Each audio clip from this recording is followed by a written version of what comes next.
remember when I first left my parents at 14, and I didn't think I'd be able to do it. I mean, and I'm my age now, I'm turning around and saying to myself, oh, look at that. I went through my divorce and things like that, and I just kept playing this tune because it just basically kept saying, now you're going to see how strong you are. Music will always be there, will always be there. For me, music is timeless. I genuinely believe I've helped so many more people come out and say, yeah, okay, I've gone through a little bit of depression. Yeah, it was tough at the stage, X, Y, Z, but I'm back on my feet now. When was I ever going to win the treble again? And that's why I just turned around and said, no, I'm going for it. I'm doing whatever I want to do. Right, welcome to a genuine footballing legend. I'm not sure about that. Oh, I am. Your record speaks for itself. I mean, you hold the distinction at club level. You won every trophy possible. Mm-hmm. Everywhere you went, you smashed records, whether it be for transfer records or goal scoring. You're the fourth all-time highest goal scorer in the Premier League, and you didn't take penalties, whereas those above you did. Mm-hmm. You collected golden boots, England caps, and you're an integral part of Manchester United's treble-winning season, the phenomenal 1999. You've also released a single. More on that later. And post-football as well. Your post-football career has been challenging as well. You thought you had an infection, which led to you needing a kidney transplant. You suffered from depression around that as well. So you have had one heck of a time, fella, to say the very least. Yeah, it's been enjoyable. Hey, I'm glad to see that big smile on your face. But quite simply, wherever you went, you scored goals. Because you got the perfect surname, Cole the Goal. It was written in advance, wasn't it? I'll have to ask my dad that, because if he was up to him, I'd have played cricket. So, Really? Yeah, 100%, yeah. I mean, well, I did smile. Your dad, Lincoln, you talk about perfect surname. He was a miner. So to be a miner called Cole. I know, unbelievable. You could say it's written in the stars, but when he came to England from Jamaica, I think that's what he ended up in. I think when he came, he wasn't sure what he was going to end up doing. But I think what it was work. They migrated once they landed in England from Jamaica, migrated and moved to whatever part of the country there was work. So his first stop off was London, and there wasn't as much work there as he expected. So gravitation, so he gravitated to Nottingham. He's been a huge part of your life, hasn't he? Your dad, and the esteem and affection that you hold him in. How much of an influence was he on you? Not just your character as a person, but also your taste in music. Yeah, your parents kind of like set the tone, don't they? I think me personally, with my dad when he was here, his tone was work and your work ethic, and you don't rely on anybody else but yourself. And it's as simple as that. So whatever you need, you get your head down, you graft, and once you graft, you do the work, you can have what you want to have. It was that simple. So it was always like that. It was always like, was never sports driven. It's more like you go to school, you do your work. Once you finish school, you get yourself a job. On your day off, you don't lie in bed, you get up and do something. And I remember when I used to have a day off when I was playing football, I popped down to go and see him. And he used to say to me, first thing he used to say, it wasn't like, hi, how are you? Have you got work tomorrow? I'm like, Dad, I got a day off.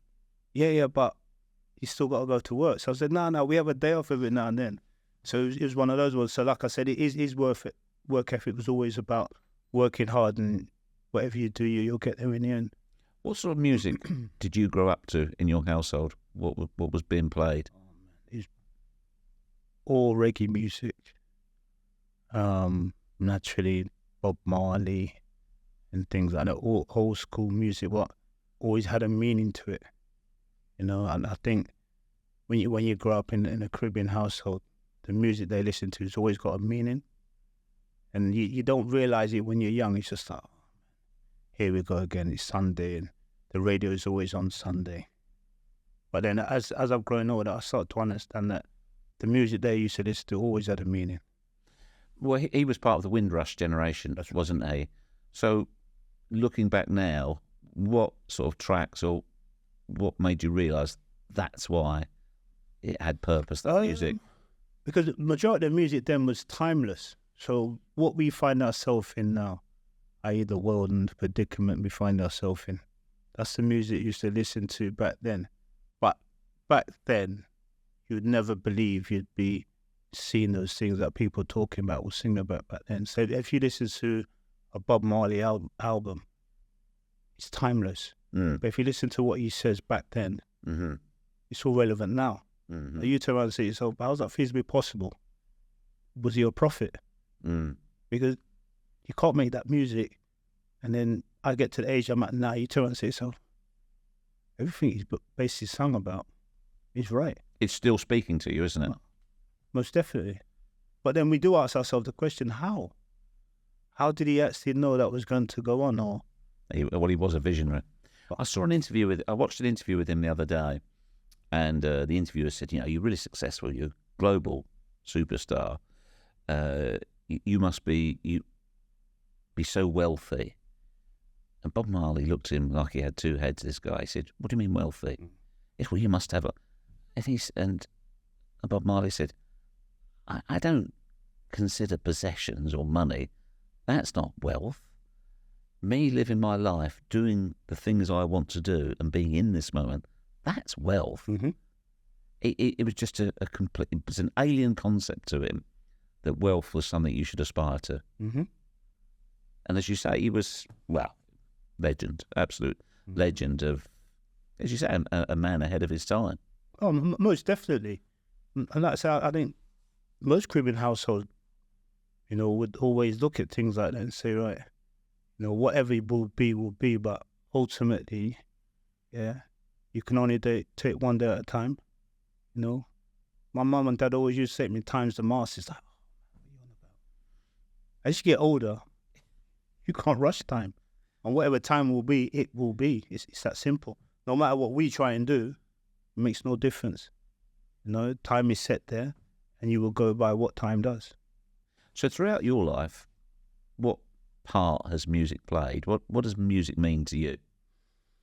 I think as I've got older, I think it's meant a hell of a lot. There's times when you go through life and life's a roller coaster, as we all know, your ups and downs, and then you'll play certain music and you'll reminisce about certain things at that stage of your life, or you'll reminisce about things that you really enjoyed and all those kind of things. So I think music for me is a way of chilling out. Music at times has been a way of getting me back on my feet. To whereby you listen to a certain track, the track is actually telling you, don't give up. Now you're going to see how strong you are as an individual. You got, get up and continue to move forward. So many times I've sat at home and I've played certain music to myself, and it's either brought back my childhood or my struggles or the good days. And that's what keeps me going at times. Music is what it is, therapeutic. So when you, as a teenager, tell me, what sort of music did you like and what are your musical tastes? As a teenager, what music I like? Because I was only brought up on one type of music. I always enjoyed reggae music. Always enjoyed it because that's what I've been brought up on. Nothing's really changed there. I'll always enjoy that. Wider than Bob Marley, other artists? Oh yeah. There's many artists. Because your taste, as you get older, your taste changes from what your parents brought you up on. So yeah, there's many different artists that I can sit down and I can listen to. But it all depends what mood I'm in. Everything's about my mood. Go on then. So it all depends. I think as I've got older, you start listening to the younger generation's music a little bit more. I start bobbing my head to that. Even my kids will say to me, Dad, I'm like, yeah, but I actually like this track, because you got to try and stay up with your kids as well. And like I said, when I'm on holiday, I just like to play chill out music, rare grooves, old reggae music, tracks like that, because you know, once you're looking at the ocean, it's totally different. You ain't got a care in your mind, you know, because you're so chilled out and just takes you away with the water. And that's what I realised when I go away and I put my headset on, whatever it may be, watching the ocean and listening to good music. I mean, what you got to worry about? What you going to have for lunch? And that's about it. I think when I got myself down, I was listening to James Blake, the tune Renegade. I think that tune for me was like, anytime I hear that now, I'm like, yeah, that's what got me through. Is this when you were having your health struggles? Yeah. My health struggles, and then I went through my divorce and things like that, and I just kept playing this tune because it just basically kept saying, now you're going to see how strong you are. I mean, no one else is going to help you now. You got to do it yourself. And I've always been that individual anyway that, I'll do it myself anyway. Because I've never relied on anybody since I left my parents at 14 years of age. I've never relied on anyone. I always made my own decisions. So from 14, I made every decision regarding my footballing career. There was no one telling me, I think. No, there was no I think what I'm going to do. And that was the first time I got myself in a predicament that I was saying to myself, I'm actually struggling here. You know, I've never helped anybody. I mean, never asked anybody for help. And then I'm saying to myself, I need help. I really do need help. And then how was that? Because I mean, we've spoken about it previously. How is it manifesting itself in you, the depression? When I went through it, with me, it was chronic fatigue, and I just couldn't put one foot in front of the other. Or were you just really downbeat? Because depression is more than about being happy and sad, much deeper. Yeah, and I think with me, Shrevesy, I was already ill anyway. Yeah, my illness is fatigue. It's a fatigue illness. So I'm already tired, tired anyway. But it made me even more tired, if you know what I mean. Yeah. I remember saying to my surgeon at the time, my consultant, like, I'm tired of being tired. Because that's the illness as well as me going through the depression I found myself in, as well as going through a divorce whereby it was energy sapping. I didn't have the energy. I didn't have the energy for myself, never mind someone else trying to take advantage of the situation and that, right, this individual's weak now and I've got a great chance. Yeah, because this is the weakest I'm most really going to see this individual. And so you have no fight in you? In the end, I was like, nah, I can't be bothered with this. You know? And I remember my mate saying to me, he's saying you, and I'm saying, yeah, but I'm tired. And they're saying, yeah, you might be tired, but this is not you.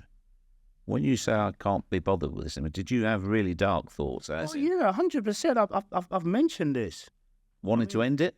Yeah, because I was just tired. I was tired of being tired. And I'm tired of going through a nonsense whereby I was with an individual for so long, and then the individual that I was with actually turned around and said, well, I've got to move on now. And then when you don't know an individual anymore, you turn around and say to yourself, well, who have I been living with? You know, it's one of those ones. Who am I living with? You know, so yeah, I went through dark spells, but I've admitted it.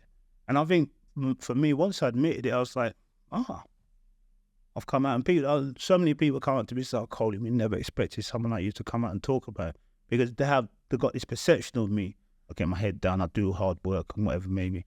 But this is actually Andy Coleman. Like, if it gets like that, it gets like that. But it's one of the best decisions I've ever made, because I genuinely believe I've helped so many more people come out and say, yeah, okay, I've gone through a little bit of depression. Yeah, it was tough at the stage, X, Y, Z, but I'm back on my feet now. As well as that one track, how much do you think music helped you get out of that? A hell of a lot. A hell of a lot. There was a track, and it always goes through my mind, and I never ever remember the name, that my dad wanted to be played at my wedding, and he played it at my wedding. It's always in my head. I mean, and what he was saying, ultimately, that's what I ended up going through. So it's as if my dad was like saying to me, okay, there's going to be a time when you're going to go through a certain stage of your life, but just remember this track. And I always have done.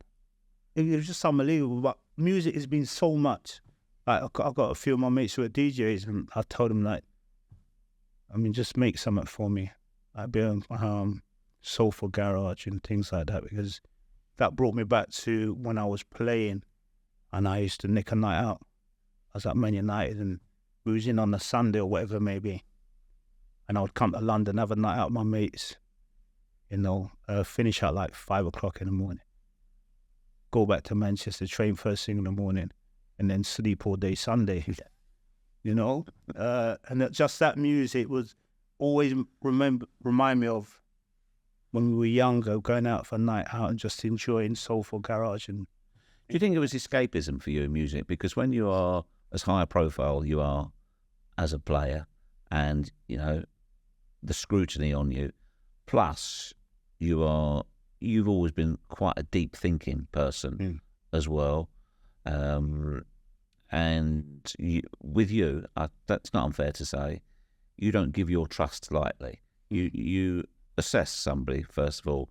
So, there's a lot going on there. There's a lot to think about. Did you find with music, it was a place you could go where you didn't have to ask questions, you didn't have to weigh up the situation, whether it's in a club or listening to music, you're just instantly free? Yeah, most definitely. Free around the very small amount of friends that I had, and that's what I always remember, my good times, having a night out or whatever it may be, or going on holiday. The music always kind of like set me free to know that, right, I'm with good people here, and I can act up. I can actually be me. Let your guard down. Yeah, because I know whatever happens, the people that I'm with have always got my back, so I don't need to be standing there on guard and looking around, looking over my shoulder or whatever it may be. I didn't have to do it. So that's what I really enjoyed, like when I was younger, and having the opportunity to go out and just have a good night out and having a laugh and jokes and just enjoying being me, not worrying about anything else. Yeah, I'm a very, very deep thinker, and I don't give myself up to everybody, because that's just me. I'm very wary of people, and in the end, I know why now. He's come back to bite me in the bum a little bit, but that's what you go to. That's what you go to. You go to stages like that of your life. You turn around and say, so, well, I knew I was right, but I was prepared to give that individual a go. They did what they did. I turned around and said, well, hey, mañana, I'm still here to fight the fight. But people like that will no longer be in my life.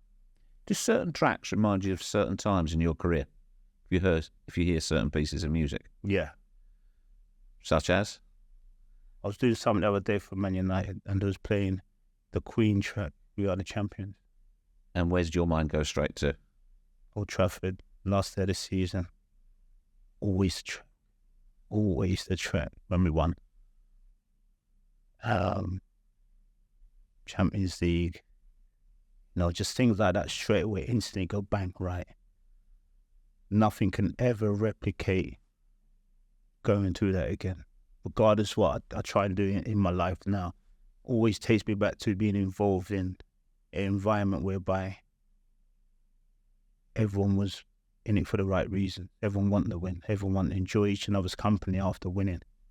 The celebrations, the drinks, the laughter, the enjoyment of knowing that it's taken us nine and a bit months, but we are the best team again. There's not, like I said, as I retired and I went through COVID and that was the only time I actually sat down and thought about, I did all right, by the way. But when you hear music like that, it's just like bang, takes you straight back in that moment. What, in your time at Manchester United, I'm just trying to think of the timescale, because we sat down with Gary Neville the other day, and it was only after a certain period that Sir Alex allowed music in the dressing room. That's right. Did you have it? Vaguely, yeah. He wasn't too keen on it. It's not like now to argue about who plays the music. Who took control of the music in the dressing room? No one really. And I mean, nobody really. It was not like now, I'm in control of the music. If you listen to music, you listen to music. I remember we used to go to Old Trafford, and remember the dressing room at Old Trafford. We just had that little small TV. Yeah. But a little small TV, we had the bench, the medical bench. Some of the lads used to sit on the bench, watch a little TV. Horse racing most of the time was on, by the way. Horse racing. I mean, the boys just sit around. No music unless you brought your own little thing. But back in those days, no one was like, you can't have your own big headphones on because not sociable. Mm. I mean, where do you stand on that? Whether is it right or wrong that players on the bus as they're coming into the ground, they're in their own space listening to music? Generations have changed. Mentalities have changed. In a generation I played in, no, because I genuinely think mentally we were a lot tougher. Mm. I mean, go back to me. Why are you being unsociable? That's what we were saying. Take your headphones off and everyone gets involved in a little bit of banter. Because our dressing room was always about banter. I mean, what you turn up in, or you laugh about someone's suit we don't think's the best, or shoes or whatever. So it's always about banter. I mean, today's everyone's got a headphone because everyone says they're getting in their own zone. You can get in your own zone, but ultimately you've got to play together as a team for everyone to get in the zone. So where do I stand on it? If I was playing, no, I wouldn't be with them because I need to know the mood of my teammate. If you were the manager, would you say no?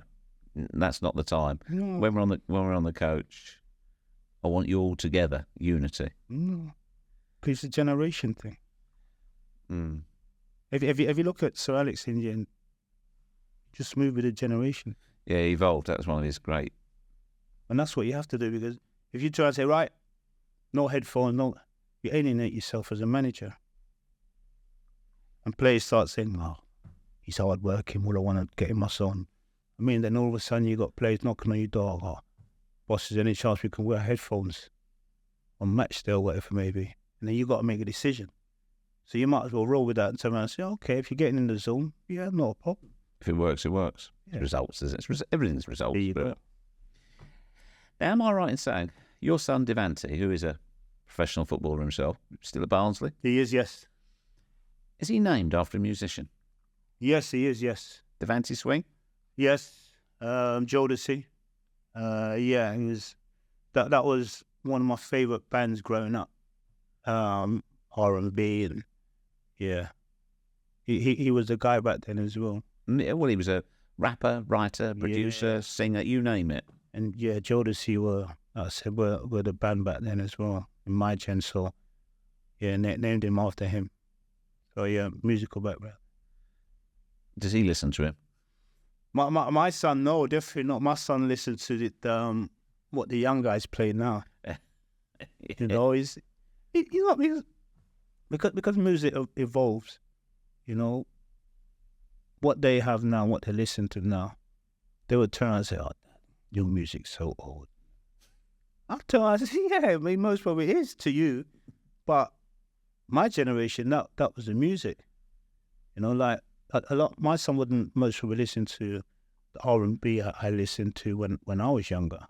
You know, because the R&B back then was very lovey-dovey. Mm. You know, whereby the music now is totally different. Mentality is totally different. You could turn around and say the music now is very dark. Mm. You know, because what they talk about shouldn't really be spoke about, but it's what sells records. Mm. Well, tell me about your decision to release a track and to get involved, because it's one thing enjoying music, but to then go out and actually record a song. Harmless fun. How did it start? How did it come about? And bear in mind, although a strong-minded individual you've always been, Yeah. you weren't somebody who put themselves out there. Yeah. I've never wanted adulation for playing football. It's what I do. You know, it's a game. It's a game that I love. And I always said to myself, if I could send people home Saturday, 4:45 back then, football used to finish. Not like 5 o'clock. I'd be more than happy. You know, so I've done my job. You've done your job Monday, Friday. You've come to watch me. And we can go from there. So how I got into that in the end was so random. I mean, we completed the treble. And I think after completing the treble, I think all the boys believe, we can do anything we want. So I remember a lady spoke to my agent at the time, said, would Coley fancy doing it? I just said, yeah, 100%. As far as I'm concerned, now I can walk on water. I've just won the treble. If anyone asked me to do anything, then I was going to do it. And I said, yeah, I'll do it, yeah. Why not? So I ended up doing it on the premise that I was just so happy, so joyous after completing the treble that I got involved in doing this. Now, if I'd really had time to think about Adam Moses, said, nah, not my bag. But when was I ever going to win the treble again? And that's why I just turned around and said, no, I'm going for it. I'm doing whatever I want to do now.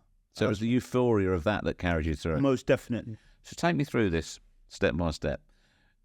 Did you know the song in advance, or did they just say to you, are you interested in releasing a track? What was the process? Yeah, that was it. Are you interested in doing a record? And I was like, yeah, why not? Okay. It's something different. Yeah, why not? So then what happens? You have a meeting with them? Yeah, had a meeting. Were they a band in their own right? Were they a collection of singers put together? Yeah, DJs. Like I said, my day then there was garage DJs. Yep. And I was like, yeah, because I'd met them before. I just said, what, socially you'd met them? Yeah. I'd met them before. All right. And I just went, yeah, why not? Because it's not as if these guys don't know what they're doing. Of course they know what they're doing. They're massive on the garage scene back then. I'm fascinated by this. Yeah, that's what it was. I think it's because I know you as well. Yeah. This is so not you. Exactly. And I'll admit to it now. It's so not me, but in that moment, that was me. So do they then come to you and say, okay, this is the selection and you choose? Or? They chose the selection. They said, what do you think? I said, yeah, I'll just roll with it because I just wanted to do it because I'm in that moment. I'm turning around and saying to myself, when's the possibility of this happening again? It's being asked to do a record. But like I said before, when's the possibility of me winning the treble again? So there was loads of things that I did at the end of that season. Just like I ended up going to Zimbabwe. So the highest of highs, completing the treble, and then going to Zimbabwe and seeing how the kids in Zimbabwe were living. It was like, oh, the euphoria up here, and then I go to Zimbabwe and it's down here. I'm like, oh my God, I never knew people lived like this or going through this kind of stuff. So that's the kind of things that I was doing at the end of that season, So it's just the euphoria of doing that, and then back up here again. So you covered or interpreted the Gaps, Outstanding. Did you know the song? Yeah. Who doesn't know that song? Okay. Yeah. So then when it gets closer, you've got to go in the studio. Are you thinking, I've got this? Or are you then starting to think, Yeah. I'm starting to think, this is not me, by the way. I can't back out. Then I'm like saying to myself, what an idiot you are, by the way. You're totally out of your comfort zone now. Yeah. An individual plays football, goes, I don't want no razzmatazz, no nothing like that. And I've ended up like doing all this. I'm like, oh my God. What am I doing? Got all these cameras about. I remember it was an E-Type Jag. I'm in an E-Type Jag and I mean the video it's probably got every musical video cliche in it. Yeah. It's got a smart car, it's got nightclubs, it's got pretty girls, it's got champagne. Exactly. It's got the lot. There you go. And I'm like, oh my God, Andrew, what are you doing, by the way? You're such a dickhead. Okay, look, it's easy to be judgmental, but when you listen to the part that you rap in it, was there actually part of you that the message in there, you can be a doctor, you can be a lawyer? 100%. I felt looking at it, obviously before this I went and looked at it, and I thought there was actually quite a big part of your personality in the things you were saying in it. 100%. Because I remember when I was young and getting into football, I was always told what I can't do. That's easy. Yeah. I mean, always told you can't do this, you can't do it. And I remember when I left Arsenal, and some of the boys told me after, like, I was on my reserve team coach, George Armstrong, who's no longer with us. He said to me, we let Coley go due to the fact that we didn't think he scored more than 10 goals if he played at elite level. So when I started to hear things like that, I mean, the rage in me, the fire stoked out, and I turned around and said to myself, okay, no, not a problem. So there's people like you I've got to prove wrong. You know, when I was at school, and my teacher used to say, "Oh, you can't do this." When I first went to the national school, Charles Hughes, sat down with him. I remember him saying to me, "You've only got him because you're a good footballer. You know your school record, you're in trouble." So it's like, you're doing me a favour. You're not doing me a favour. I mean, if it's either I'm not good enough to come, or I'm good enough to come, but you're making out you're doing me a favour. So all those things, I always took. Yeah. And you poured that into those lyrics, didn't you? Yeah. Do you regret doing the song or not? No, I didn't. No, not at all. I remember it's a hate on the coach, and I'm like, oh my God, but no, I don't. What was the reaction of your teammates? Do you know, the boys are fine. See, sometimes in football, you're always going to get bants, and that's what. Oh no, you're going to get stick. Yeah, no matter what you do.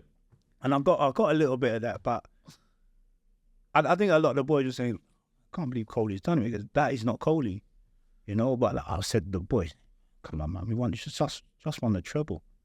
I said I want to do everything that I could do then. I mean, I don't like heights, but if someone said to me then I'll jump out of a plane, I most would have done it, because you were on such a high. Exactly. So yeah, it was just one of those moments that you turn around and say to yourself, "Have a go." Yeah, just do it. When was the last time you looked at the video? I haven't for years, and I mean, last time you looked at it, what did you think? Man, that looks old. No, you look young. Yeah, I look young, but obviously the video looks old. Yeah. Because the way obviously TV is now, and you know the clarity of it. But yeah, I look very young. Yeah. How aware were you, as a player, of music in the stadium, either as you ran out or the opposition, their song? How aware were you of well, for a start, the music that was played when you ran out Old Trafford? Did you take any notice of it? No. No. None whatsoever. I didn't once. Once we got in the tunnel, it didn't really matter what was going on. Because back then we was like so focused. We get in the tunnel, whatever's going on music-wise, never bothered, because we was more busy about looking at the team we were playing and beating them in the tunnel. Because that's what we used to do majority of the time. We used to just beat them in the tunnel. So what music is playing? Oh, you can crack on with the music. We've got to go out and play football. So, never. What about when you went to your then fierce rivals, Liverpool, and the power of You'll Never Walk Alone? How'd you stand up to that? Win. Simple as that. But just blank it out, though. Yeah, I'll be honest, yeah. It's an unbelievable rendition. I mean, it's frightening. I remember when I went to Celtic as well, and I was playing it there, I'm like, oh my God, this is nuts. You know, but you just go out there, you play the game. And Liverpool, obviously, that's what they're big on, but you can hear it, actually the crowd bellowing it out as well. But you just go out there and go win the game, because in those days, we were very dominant at Anfield. You had a great record there. Yeah, it didn't matter how loud they played it, but you usually go out there and win the football match, and then after the game, you want to hear it. Another thing that comes with being a top athlete and a successful one as well, you get to meet lots of people. Over the years, did you ever meet any musicians at all? Any of your idols? I had a decent relationship with Goldie. Mm-hmm. He used to come up, he used to watch the games and that. But he's not like, if you look at today's football, they've got so many people turn up from the musical world. Mm. Our day was totally different. And I mean, it was totally different. I don't think the manager would have allowed it. You know, there's a big crossover now with footballers and grime artists and things like that. I don't think the manager would have allowed anything like that. What, you focusing? Yeah, because he'd turn around and say, right, a lot of you guys actually play football. And obviously they're musicians and they do their thing, you do your thing. But now, even at Manchester United, you know, the partnership with a lot of the grime artists, of big Manchester United fans, they come and watch football. They get involved in some of the endorsement stuff. Collaborations. Yeah, it's phenomenal. But that's how much football's grown. Do you think there's always been, though, a synergy between football and music? There's always been that relationship. Yeah, definitely. Why is it? Well, the whole point of this podcast, but why do you think it is? Most probably because a lot of the musicians love and would have loved to have played football. So that is their next closest thing, is to get involved that way. Mm. You know, and if you look at quite a few of the footballers now, it's like they enjoy music so much, they actually get embroiled in the musical lifestyle as well. You know, so that, like I said, there's a big crossover now. And me from the outside looking in, getting involved in certain bits now, and having the opportunity to sit down with some of the artists and that, just how much they love football or love the generation whereby the term is, oh, I used to watch you when I was a kid. And I mean, that's inspired me to be doing what I'm doing now. And I turned around and said, well, how? I mean, I just play football. I just want everyone to understand that you can be what you want to be. Then so I said, yeah, that's just it. You know, I wasn't good enough at football. I would have loved to play football. A musician has said this to you. But this is my path. Who said that? So I was with Crep the other day, people like that, Avellino, and all those kind of guys, you know, because they're big Manchester United fans. You know, so when you sit down and have the conversation, they look at you as like, football in terms, that's a role model for us when we were growing up. But I always say to those guys that for me personally, like, I was out here just trying to do a job. It's as simple as that. I'm showing individuals that you can be whatever you want to be, you know. But their dream was like, I wish I could have played football, because they love football. Do you find that difficult to comprehend, the fact that you are the inspiration for a musical career? 100%. 100%. I find it difficult, period. Well, you find it difficult, period, that somebody would be inspired to be a footballer because of you, never mind a musician. Yeah, 100%. You know, I just did what I believed I wanted to do. Now, when kids look up to me and turn around and say, Mark Cody, I used to watch you when I was young, and you was the reason I supported Man United, or you was the reason I played football, and I'm like, damn, I never thought I could do that. But as I've got older, and, you know, some of the stuff that I started to go into, i.e. my charity stuff and things like that, these people are telling me how much I've inspired them to get out. I mean, the darkness they've been in, and being able to talk about certain things. And I never believed one individual would be able to do that. But you can. Well, you didn't believe it was one individual could do that. So how was it for you to accept that that one individual, in this case, is you? Yeah, I'd never believe it coming from where I come from. You know, what people used to say to me when I was younger, you know, to know that I've inspired so many younger generation to do whatever they want to do, whatever field they want to do.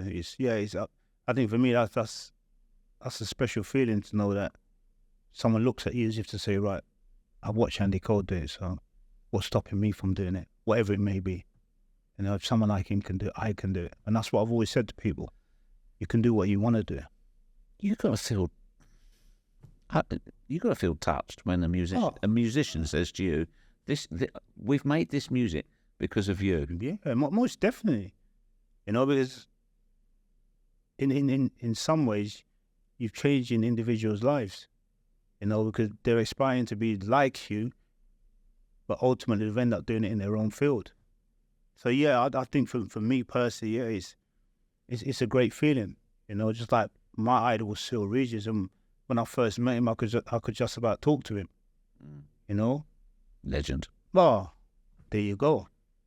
So yeah, when people say things like that to me, it's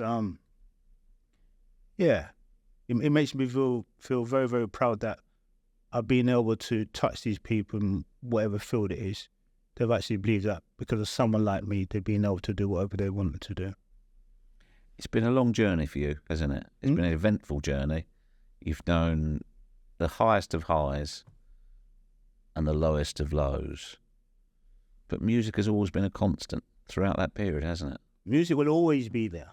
Will always be there. For me, music is timeless, especially when I go back to when I was a kid and listening to that kind of music. It's like, yeah, I remember when I was doing this, or I remember when I was doing that, you know, or I remember when I first left my parents at 14 and I didn't think I'd be able to do it. I mean, and at my age now, I'm turning around and saying to myself, wow, look at that. Does it ever make you emotional? Yeah, there's certain music that will always make me emotional. To set you off, do you cry? No, but I do well up. I do well up because I know at that stage, you know, what I felt like or what I was going through or whatever it may be. You know, and I think we go through peaks and troughs in life. Mm. You know, and we never know when it is or when we're going to get out of it. And that's why I go back to time. But the good thing is now you're in a happy time, you're in a good place, so you're playing good vibe tunes. Most definitely. Good vibes tunes. My mates are trying to get me out for a night out, and I'm like, nah. I think that's the only thing that's changed. I don't actually enjoy going out for a night out anymore. When I was younger, I didn't mind nicking a night out. I'll guarantee you, right, if we organise a night out with a crowd of people that you like and they're playing the music you like, you'll be the hardest person to get home. Yeah, most probably, but he's getting me out. Well, listen, I'm just grateful we got you out today. You're the top No man. problems. Thank you. Thank you, Cheers, man. Thank you. Thank you.